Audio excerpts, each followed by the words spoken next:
Welcome back to Sunday Vibes, one and all, still in lockdown, although this is effectively our last week in the UK. Not promising, though, that we're going to be back in the pub, because the new tier system, I don't think pubs are going to be open. Nevertheless, I am joined by Christopher Hamill and Patrick Van Straten. Hamster, how are you, my friend? Wonderful. I have just had a gingerbread latte that I found in the special section, even, at Aldi, so I'm absolutely flying, mate. The gingerbread latte? That sounds tremendous. I'm not sure on that. That sounds great, man. You can buy those those syrups and just add them to your coffee. I just finished a bottle of gingerbread syrup. I was adding it to my coffee every morning.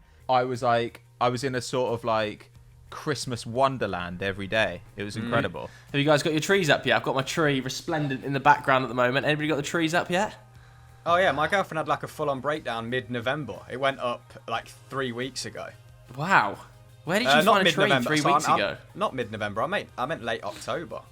Ooh. It was like post-Halloween. That's straight away. Goodness me, Pat, have you got it up? No, man. Like we haven't yet because it was only my wife's birthday on Tuesday, and so like it's kind of only after that we start thinking about Christmas. So maybe we'll get one now. It'd be a nice treat for when lockdown's over. Go and buy a nice tree.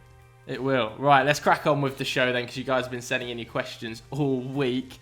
The title question, I can already see the comments absolutely exploding about this. Righty so. But is Bruno Fernandes the best midfielder in the world? ATM, sent in by Yes Kemi. Now, I'm not saying I picked this one. Let's start with that as a title question. But is it a legitimate conversation, Hamster? As much as I'd like to throw you under the bus, this was the popular selection in our WhatsApp group, and we had a couple of options in there about Chelsea maybe putting together a title bid. What else did we have in there? Something about the best football recruitment, but ultimately we opted for this as a collective. So you can smash Tomlinson all you want in the comments, but he actually didn't pick this. Bring it on. I mean, there is a case for him being the best attacking midfielder in the Premier League right now. I've not really thought about it in terms of is he the most well-rounded midfielder in Europe's top 5 at the moment. That's why we're having this conversation, right? Because there actually might be some legs to it.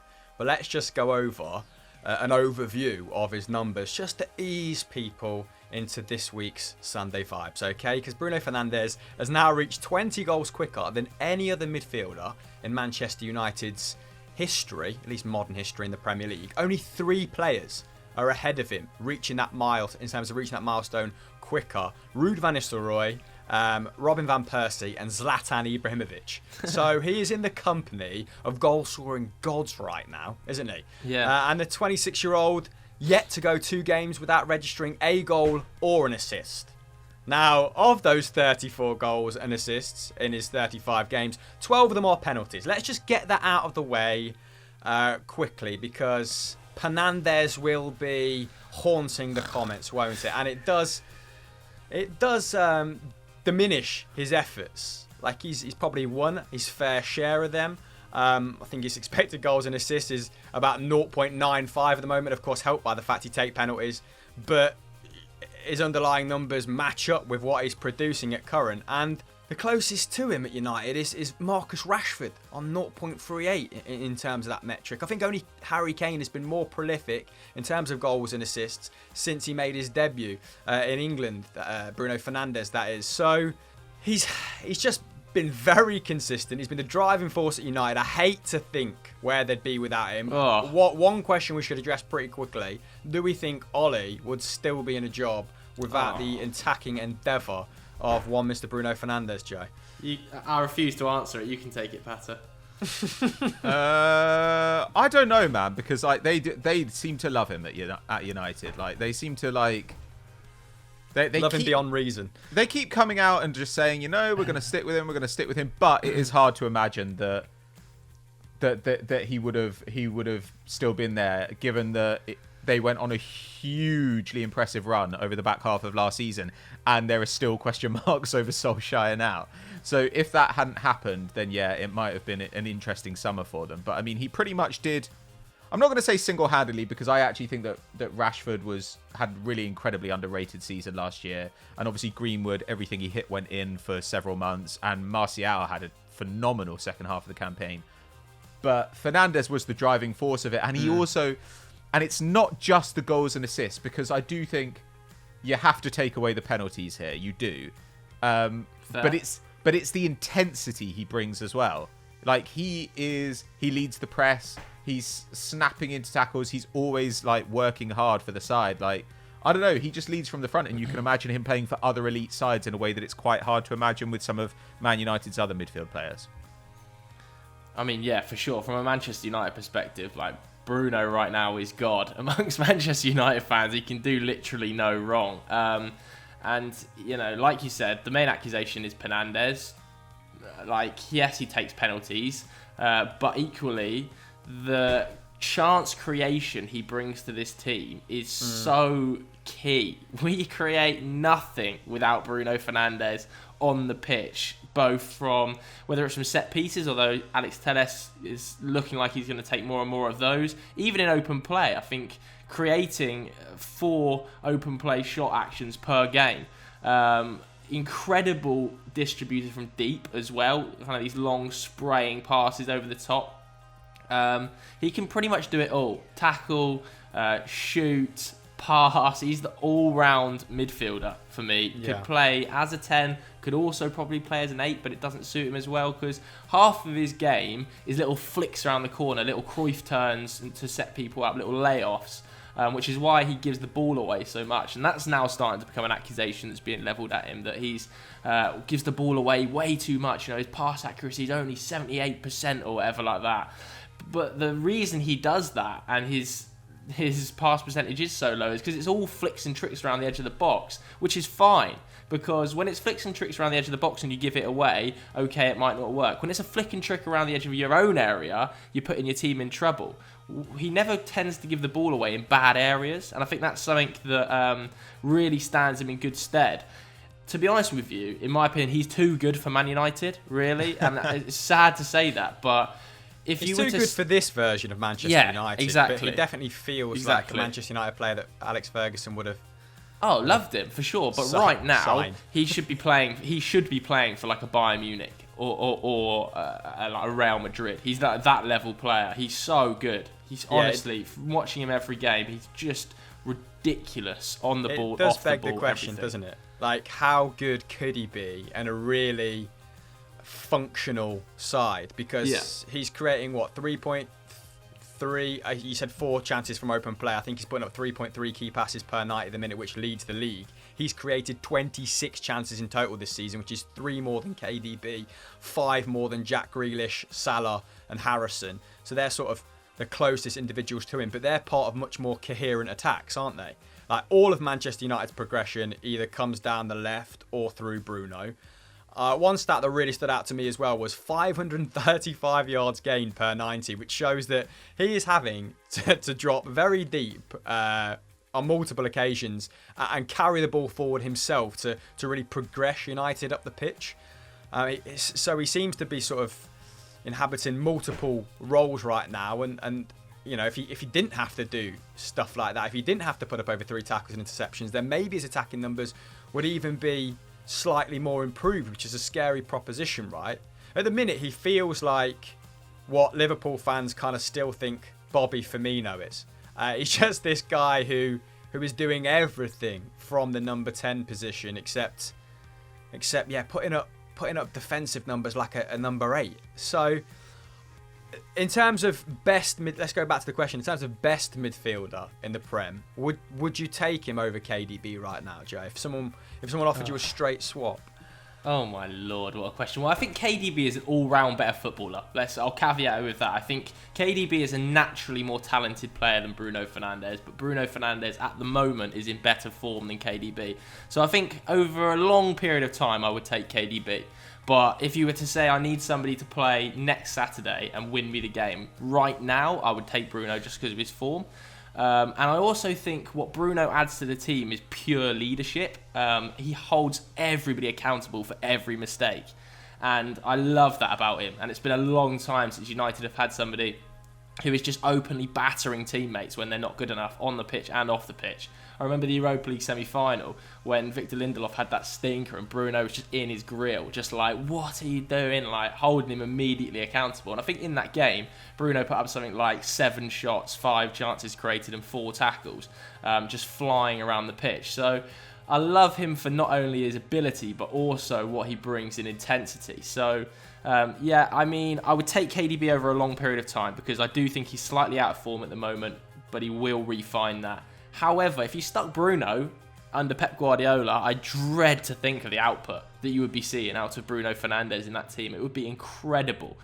So I'm just delighted we managed to get him. So right now, I wouldn't swap him, but over the long term, I would probably say KDB for me. But it's very, very close, Pato.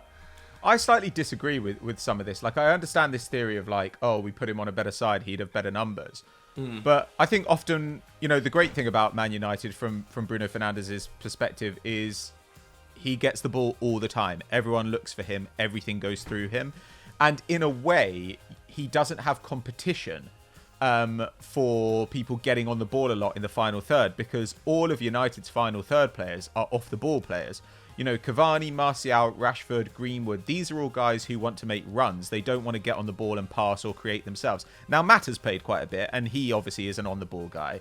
But often I think that is what really maximizes a creative player's output, just having runners and being the person everything goes through. Whereas even with De Bruyne at Man City, there are other guys who want to get on the ball a lot, like Mahrez, like Foden. Even Sterling gets on the ball a lot for a forward.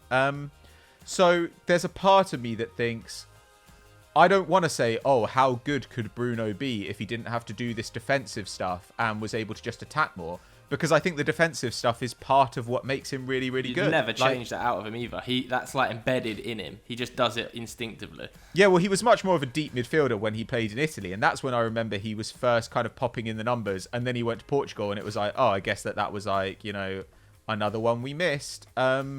I don't know. Like, I just think that, like, there's this idea that goals and assists, you know, are like the chief measure of what a player does. And actually we're seeing more and more that leading the press, playing a part in ball progression, doing defensive work is almost as integral for a player in this position. And so from that... Yeah, sorry. I was going to say, he's also, what do you think, kind of rubbishing the idea that the number 10 position is sort of redundant now. He feels like the prototype for what a number 10 should be, Pat. Yeah, well, I mean, he's one of the better examples around right now, certainly, you know, like him and De Bruyne. And then you see younger players like Odegaard, who are also big chance creators, big ball progressors, but have that defensive intensity. You know, they're pressing really, really hard all the time. I think that this is the way that a number 10 can work in modern football, right? It's somebody who maybe functions as an 8 out of possession and functions as a 10 in possession. And I think the idea of the 10 has never gone away. It's just been a slight shift in how those people play. Like, some of them end up being kind of wide 10s, like Jadon Sancho or even Messi. And some of them end up being guys who just move into a different position. Like, I think formations, we've kind of all agreed over the last few years, formations are starting to become a little bit misleading because of the way that teams shift when they do and don't have the ball. But if you want a creative presence in your side, they can no longer be a luxury. And in that sense, Bruno Fernandes is a really good role model for youngsters who want to make it at the top level, because you can have the touch, you can have the vision, but you just will not play if you don't also have this physical intensity, this relentlessness, which the top coaches demand.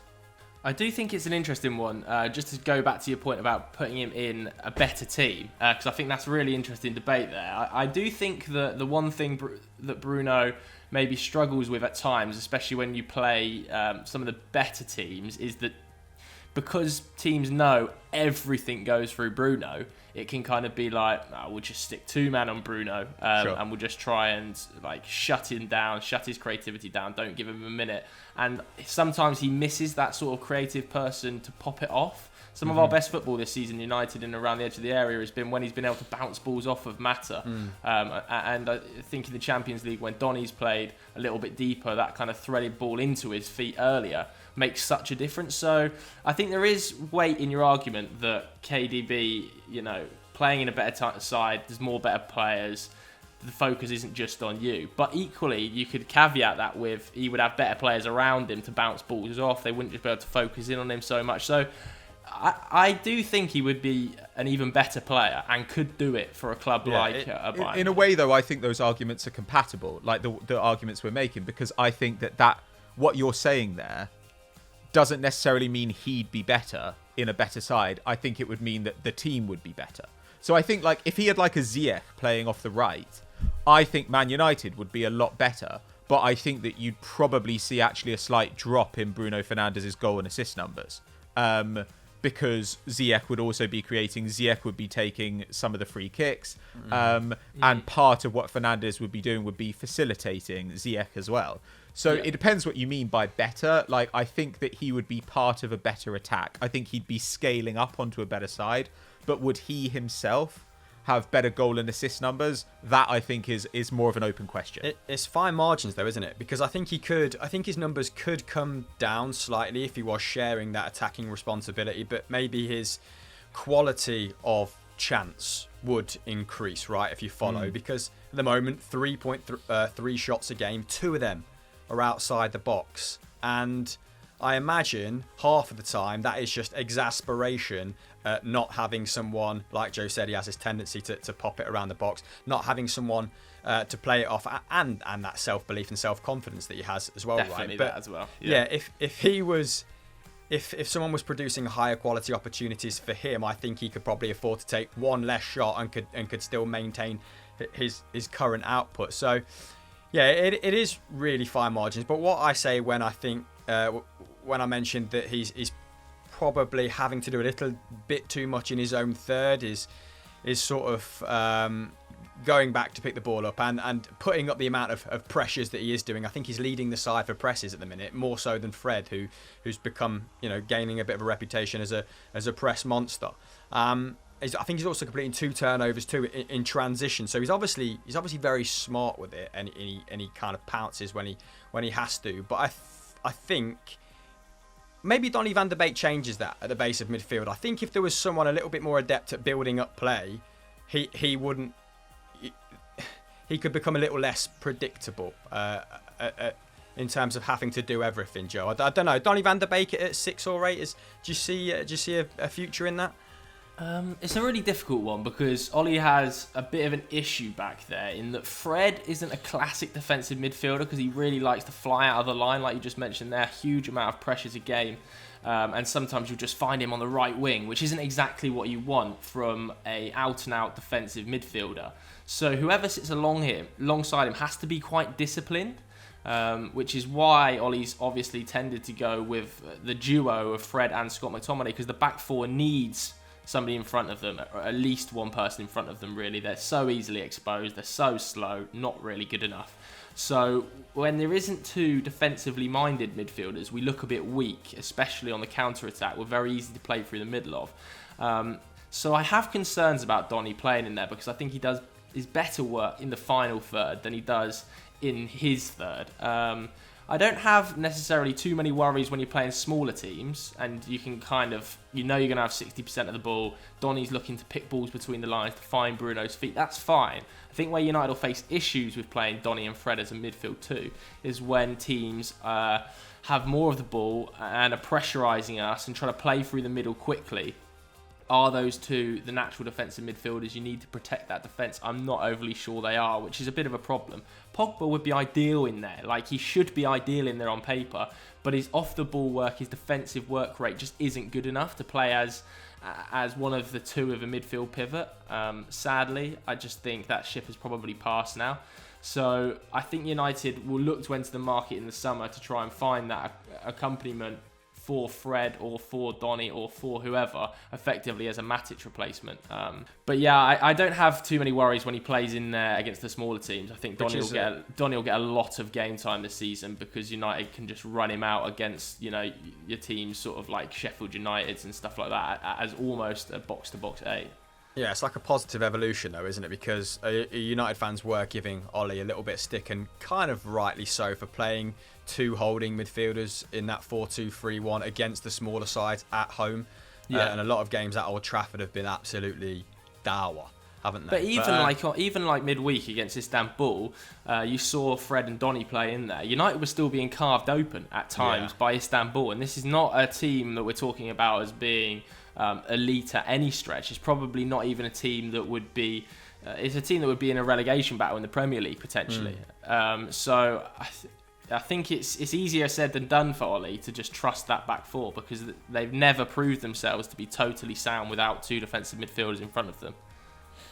Yeah, true. Should we move on to some other players, though? Because okay. We spoke about Kimmich and Alcantara. Are we saying then that Bruno, on current form, is the best attacking midfielder in the world? Because there's other types of midfielder that we're going to come on to now, but are we going to say he's the best at the moment? Because obviously KDB's a little bit out of form. You say that, but De Bruyne's numbers are actually fine. Like, I mean, like they just haven't really been converting into goals and assists. Like, he's putting up the best shot numbers of his career, the second best chance creation numbers of his career. Like, when you take out penalties, I think Bruno's expected goals and assists per 90, it's like 0.53. And I think De Bruyne is still up around 0.9. Like, so I think it's partly the dysfunction of Man City's attack as opposed to De Bruyne being actually out of form. I think he's totally fine. Like, yeah, for sure. I'm not saying he's fell off a cliff at any level, but I'm just posing the question: if I could give either of those two players now, Pato, to play for Arsenal on the weekend, who would you take? I mean, my answer would almost always be De Bruyne. Okay, but that's I don't know. Arsenal's a bit of a difficult situation, right? Because the defensive intensity of Fernandez. Like, I still think I'd go for De Bruyne because I still think that he's a bit more dynamic creatively in open play. Like, when I look at Bruno Fernandes's chance creation this season, like, Chris is absolutely right. Like, he leads the Premier League. He's got 26 chances created, but over a quarter of those are from corners. And that's not a criticism of Fernandes. That, that's showing that his delivery is enabling Man United to get chances from set pieces. But it's that open play creativity that De Bruyne brings that I think is even in a side which has maybe struggled to give him options running ahead of him, where they've had to kind of like adapt Ferran Torres. But I don't think it's like a bad choice to choose Bruno. Fundamentally, De Bruyne is maybe the most talented attacking midfielder in the world, and yet it is not clear that you would take him over Fernandes right now, which is a real compliment to Fernandes, I guess. And what about Jackie Grealish? I mean, Grealish as well. I think he's an interesting one because in some ways he's similar to Fernandes, right? Which is, people say, how good would he be on a bigger side? And I think, well, I don't know. Like, maybe he's being maximised by this Villa side. Like, they do everything they can to get the best out of him, and it's hard to argue they're not getting the best out of him. He's been borderline unplayable this season. I don't know. Like, it's extremely difficult because I'd say that I enjoy watching Grealish more. But I think Fernandez has more of a rounded game. I think Fernandez is more tactically useful right now, if that makes sense. I don't know. But I'd agree with that because Grealish has that dribbling ability as well, doesn't he? That's what makes him exciting to watch. Like, Grealish can go past his man for fun, whereas I think Bruno's completing under one dribble a game. So what's exciting to watch about Bruno is what you've mentioned before, the intensity and the speed of the pass. Like, he's the only one that really injects that energy, that pace from United's midfield to Rashford and Martial, who kind of thrive off of those quick decisions that he makes, right? Whereas Jack Grealish, it's every time he gets the ball, it's like, okay, I get the sense that, like, he has to do everything else from here. Yeah, I know what you mean. And is there any other players on the continent? I know Barrea was getting mentioned by a few people in the comments. Yeah, I mean, he's had a great start to the season, right? Like, I just can't stop thinking about that assist he got in the Champions League, right? That scorpion heel flick. Oh, it was outrageous. But I mean, yeah, Barella's been great, and obviously he's got that dynamism that Conte likes, and he's still pretty young, so you'd expect that there's going to be like more to come from him. But the more I think about it, the more I think that there haven't been that many outstanding midfielders at the top level this season. I think it's really quite hard. Like, obviously Benacer continues to be great. Kessier's actually come back into form this season. He's still extremely young. Renato Sanchez is having a good season over at Lille. But a lot of guys have been injured or not playing that much. Like, Kimmich was amazing before he got injured. Thiago, like, we assume will be amazing, but hasn't played as much as we'd like. And Verratti's been in and out. And yeah, I don't know. It's a little bit off disappointing. camera, weren't we? That normally you can go to Real Madrid, Barcelona, Juventus, and pick at least one or two great central midfielders that are making those sides tick. At the moment, it's not quite the case for any of them. Like Casemiro, is he still one of the best defensive midfielders in Europe? Sure, but Toni Kroos and Luka Modric aren't exactly at the peak of their powers right now. Real Madrid are a very functional side. There doesn't seem to be one outstanding individual in there, unless I'm missing someone. Obviously, like Fede Valverde is a good kind of... He's emblematic of that, isn't he, I guess? Frenkie de Jong, we assume he's going to be one of the most well-rounded midfielders in the world, but right now, under Koeman, who is the standout player? There isn't one. I mean, they're all 17, aren't they? It's just some, someone from La Masia. We're not including João Felix either in here. Really, more of a second striker, more of a striker than anything else, alongside Luis Suarez now, right? Atletico. I mean, other midfielders, I think worth mentioning Goretzka. In terms of his physical development at Bayern, is outrageous. His box-to-box mentality is obviously sensational, but maybe just a different style of player to Bruno. So we're not really talking about him, I guess. Adrien Rabiot. Yeah, Adrien Rabiot has actually been great as well, mate, at Juventus in the last sort of month or so, and he's kind of coming back from the dead, isn't he? His career the last 2 years trajectory has fallen off of a cliff. So he's playing very well for Andrea Pirlo's side. But it is a struggle at the moment to think of someone performing more consistently than Bruno Fernandes. And Bruno Fernandes is exactly what Manchester United need. I think he's so simpatico with what they need, which is a midfielder who, like, an attacking midfielder that wants to do and can do everything, that can make up for the shortcomings of his teammates. Ziyech, brilliant. Was it 4 goals and assists in 3 starts? But he's coming into a very good Chelsea attack. A Chelsea attack that's actually been very good since Lampard took over. Like, obviously, the defence has been a lot more shaky, but they've always been pretty proficient moving forward. Whereas Fernandez was put into the side and it was like, please, to God, make this work or carry on making everything work. So for that reason, I do think he edges a lot of these guys, just because of the amount of responsibility on his shoulders. Yeah. So KDB, Bruno, we're kind of torn between the two. I think I would probably towards KDB over the long term, as I said earlier. But what do you guys at home think? Who would you pick, KDB or Bruno Fernandes? Is there any other names that we've missed out as well? Obviously, different types of midfielders for different people, really, isn't it? Joshua Kimmich, very highly rated and rightly so, but more of a defensively minded midfielder. Let's move on then to some quick fire questions. This one sent in by the United Way 19. He says, which young player / star should Real Madrid and Barcelona build around? Any one name standing out here? I mean, Real Madrid, surely they go in big for Erling Haaland the summer of 2022 when that buyout clause becomes active at, what is it, 50 million, 60 million? Surely they go in for him then when Karim Benzema finally decides to hang up the boots, Pat. Yeah, but I don't really think you build a side around a centre forward, if that makes sense. Yeah, I know what you mean. Like it's almost like you build a side around a midfielder to me. Like I was actually just when I read this question, I was kind of thinking about guys already there, and I was like, well, I guess Frenkie de Jong or maybe Odegaard. Those are the guys who you imagine are going to make things tick. But yeah, I mean, I think it would be sensible for them to go and get Haaland this summer, but given the choice between Haaland and Mbappe, I'd still go Mbappe. I still think Mbappe's significantly better which is not a criticism of Haaland.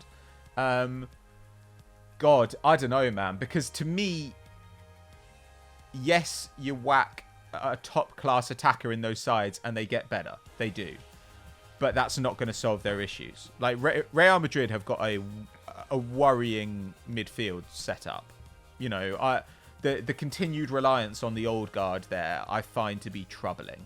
And similarly at Barcelona, they just don't have a functional system. Like, I mean, they're lucky they've got Ansu Fati. They should definitely go and get like a top-class centre-forward if they can. But it's not really going to matter until they sort out the engine room because it's a state. So I find this an extremely difficult question because I think Barcelona need 3 or 4 pieces and Real Madrid probably need a couple.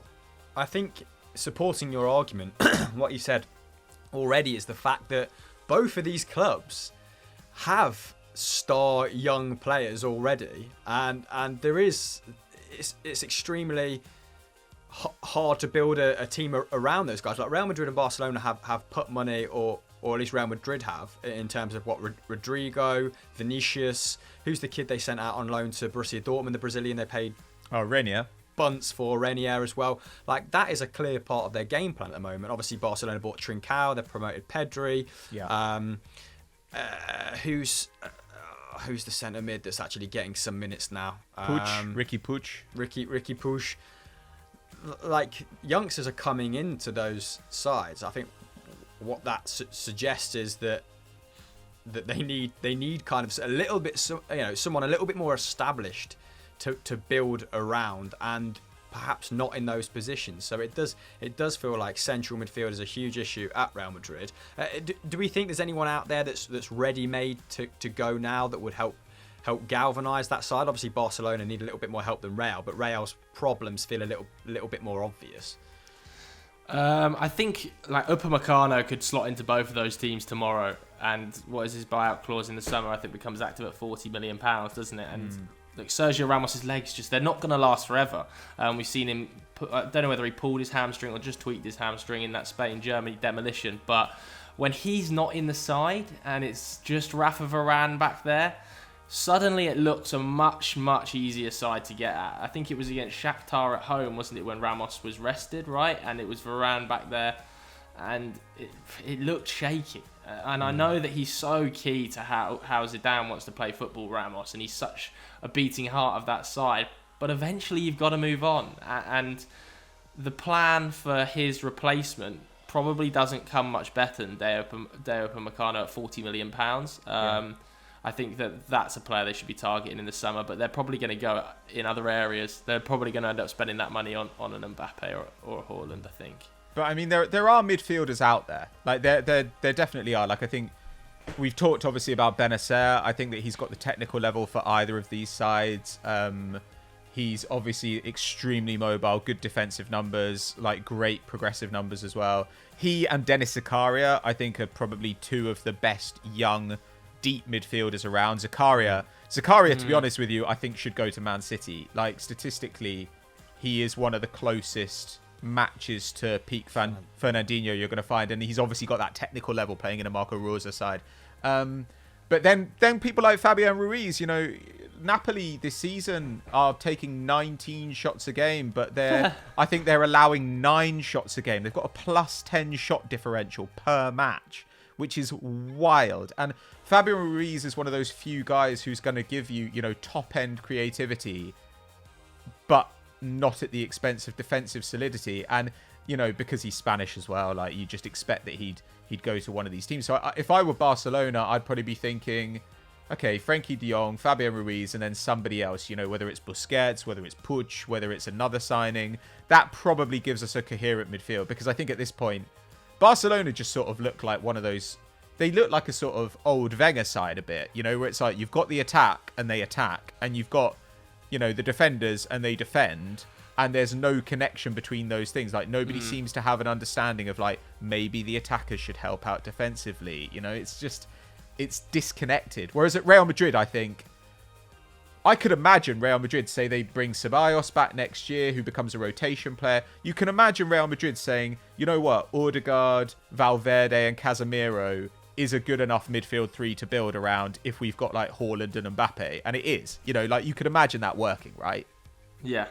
I was actually thinking of Carlos Alenya, not Ricky Puig, but he maybe comes under that bracket of youngsters. We still don't know whether they're gonna feature prominently, whether they're gonna make it. Maybe some Barcelona fans will have to let us know in the comments below whether Koeman actually backs any of these guys in a meaningful sense, or they're just kind of acting as go-betweens. But do we think that Barcelona buy someone like Fabian Ruiz when they've already got Coutinho? Now Fabian Ruiz might be put up better defensive numbers. We know he's more than capable of that from his time in Spain. But I feel like with Barcelona, it's probably still a matter of selling 5 players before they actually are in a position to fix anyone. Obviously, we've spoke about the financial situation before, haven't we? So they've got an awful lot of work to do before they can actually sit down and go, okay, guys, who do we bring in that makes us better? I think often we talk about like perfect being the enemy of good when it comes to signing players, but I think that also applies with selling players. I think often people are like, well, our price is 30 mil and we should get 30 mil for this player, and if we don't get it, we're not going to sell him. And I actually think when a player is on big wages and you need to make space for new signings, new blood, sometimes you should just sell for slightly below market value so that you can move on and free up space, especially when you have restrictions on how many international players you can have in your squad, like there are in Spain, like there are in the UK. I think that often people, like the same thing happened with Arsenal and Lacazette, right? Where people said, oh, well, Roma made a bid for Lacazette, but not at the level they wanted. Well, if your squad is disjointed and you desperately need money, maybe you just have to take a bath on someone like Coutinho or some other player in order to move on. And if you don't move on in football, as a general rule, you're moving backwards. And so I think it's really important that sides say, okay, maybe this isn't the ideal sale, but we're going to get them off the books. Real Madrid did that with James Rodriguez, and we can argue, oh, well, maybe that was like not a good move because he's having a great season. But if it frees up what you'd call in American sports like cap space, like salary space for Haaland's and Mbappe's next year, then it was worth doing. Yeah, all right. Should we move on to the next one? This is from Addy1199. He says, which under-the-radar players in the Championship do you think Premier League clubs should keep an eye on? We did something very similar to this last week. I know that we mentioned De Silva, we mentioned Buendia. Is there any other names that spring to mind, Hamill? Mate, Bright Samuel at QPR. He's back. Had a great game against, was it Rotherham, I think, the other day. He's not really set the season on alight at the start of this campaign, but he's a player who I've spoken about before, who was available for less than 5 mil, who I think can sign a pre-contract in January.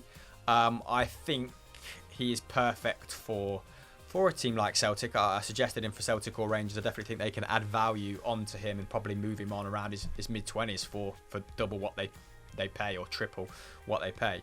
Trying to think of some more outstanding players in the Championship.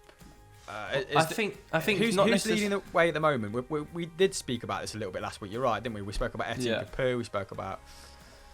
Well, leading the way in terms of like goals and stuff, you got the likes of Adam Armstrong. But yeah, I mean Lucas João as well at Reading, having an unreal season. I don't think he's going to be a Premier League signing necessarily because he is 27 years old. But he came in from Sheffield Wednesday.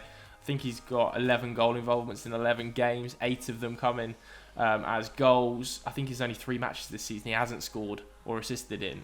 So he's flying for Reading. He's probably scored. In fact, I think he has scored more goals than the entire Sheffield Wednesday team this season, which isn't a particularly great sign for a selling club. But don't think he'll be a player that is picked up by the Premier League, but nevertheless having an outstanding season in the Championship. Yeah, good to see Harry Wilson play well for Cardiff as well. I think we've obviously spoke about Buendia at length, haven't we? Like his creative powers in the Championship. He's literally playing below himself at this point. Really weirded me out seeing Lewis Holtby line up for Blackburn, by the way, the other week. I was like, oh, okay, that's what happened to Lewis Holtby. But they're just creating chances left and right, though, Blackburn. I mean, Armstrong, as well as leading the league in goals, leads the league in shots. He's taken over 5 shots a game, and it's because they've got so much creativity there. They've got Harvey Elliott on loan at 17, who I think is creating like 2.5 chances a game, which is which is pretty damn wild. You know, like I think that's in the top 10 in the league. And Morgan Gibbs-White is out at Swansea, and he's putting up similar numbers. I mean, obviously there are guys like Mbeumo and Ivan Toney as well, who's made the step up from the league below. Obviously, he's come into a really good attack, but he's got, I think, 11 goals so far. He's a little bit older than you'd like. He's 24, so maybe he wouldn't get the signing. He wouldn't necessarily attract attention from a Premier League club, but he certainly looks just like a sensible signing that Brentford have made, like they do every single year. Yeah, should we moving on to personal questions then to wrap up here? I've just seen on my Twitter, by the way, it popped up. It doesn't mean to look. I was doing a bit of championship research. The fans that are allowed back into the stadiums, tier 2 has been announced. Tier 3 that's obviously not been announced. Man United not allowing fans in the stadium, but Tottenham are going to have fans in the stadium. That's going to be a big boost for Jose. Chelsea are going to have fans in the stadium. Arsenal and Liverpool will as well, which I think is huge for Jurgen Klopp. Boys, just wanted to ask you very quickly, do you think having 2,000 fans in the stadium is actually going to make any difference for these teams, or will it just make no change at all, Hamill? I mean, it's hard to gauge, isn't it? Just because like it's one of those intangible things. Like we're gonna start speaking about, you know, mentality and morale. Like it's hard to measure, but I think it's going to be great. A bit of a sigh of relief for the football community at large, right? Like, let's just make that next step, and take it from there. Just baby steps, and it's great the process is underway. I guess is how I feel. That's my reaction to that anyway. Pat, do you think it make any difference? I'm not sure really. Like when you hear these small numbers of fans in the stadium in other countries, like it does. Sound loud. It's very clearly like not a full stadium. You know, like what 4,000 fans. Well, actually, no. If it's tier 2, it'd be 2,000, right? Tier that's 2,000, like that's like a 30th of the capacity of the Emirates. So yeah, you can hear Dave in row C shout "fuck off" when it goes out for a corner. Like I'm not sure if that's. I don't know. I mean, look, as an Arsenal fan, I like that. I can't wait for Granit Xhaka to have to flip off like one man in the stadium. And it would just be AFTV in there, probably. Yeah, exactly. So, but I don't know. Like, it's good that they're going to find a way to do it. And I mean, there is. I don't know about you, but you know when you're on Sky Go or whatever, and you accidentally click the channel that doesn't have crowd noise. Yeah, it's weird. And it's like 28 days later football.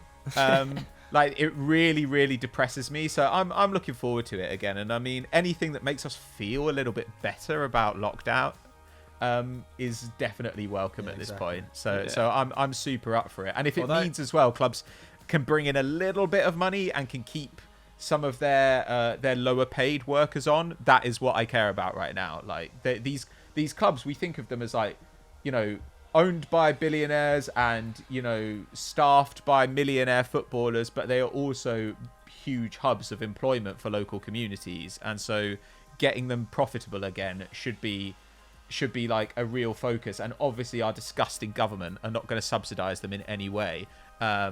So them, like, I just want fans back in the stadium so that they can start making money again and actually pay the people who work for them.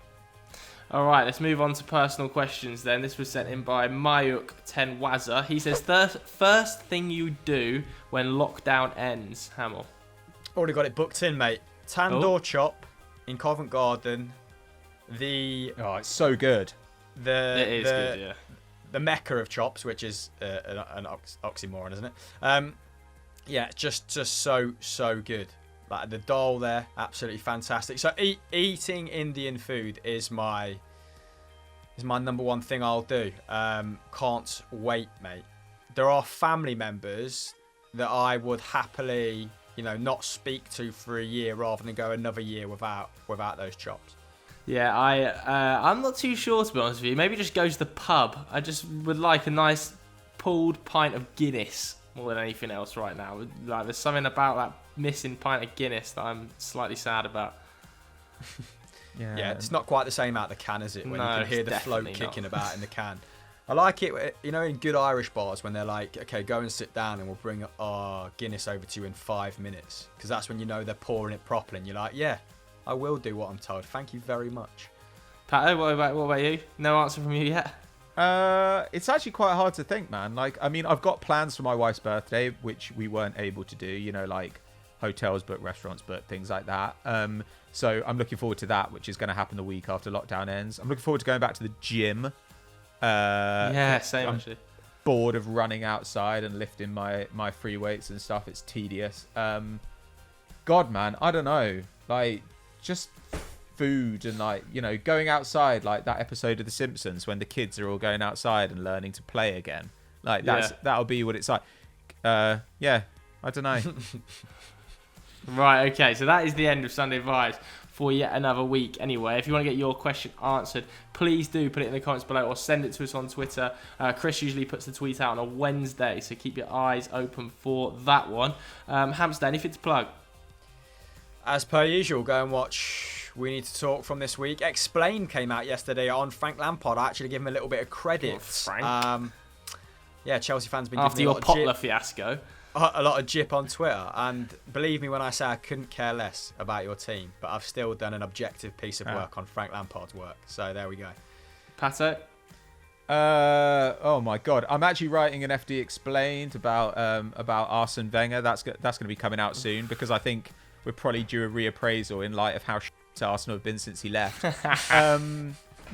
But enough about my embarrassing football club. I think... actually, I did talk about my embarrassing football club again on the podcast this week, which was me and Henry Hill. We were meant to be talking about Spurs, but then he asked me about Arteta, and he got like a 20-minute... Rant, he told me. Disquisition on all the flaws with Arsenal. And was it like a confession booth? And Henry was just... He's got quite a priest quality about him. Yeah, I mean, it was more like... I don't know, because I was talking about somebody else's sins, so it was more like I was a grass in a police station. Like, just talking about the general incompetence of this multi-billion-pound company, which cannot find one man to sign players competently. Mate, you're out of control. Remember when we did the other podcast? What was it, 2 or 3 weeks ago? And the first 25 minutes was about Arsenal as well. Mate, football's and it's Arsenal's fault. Oh my word. Yeah, so go and listen to that podcast if you want to hear Pato ranting about Arteta. That's it for this week's episode of Sunday Vibes. Thanks very much for watching, everybody. We'll see you later. Bye.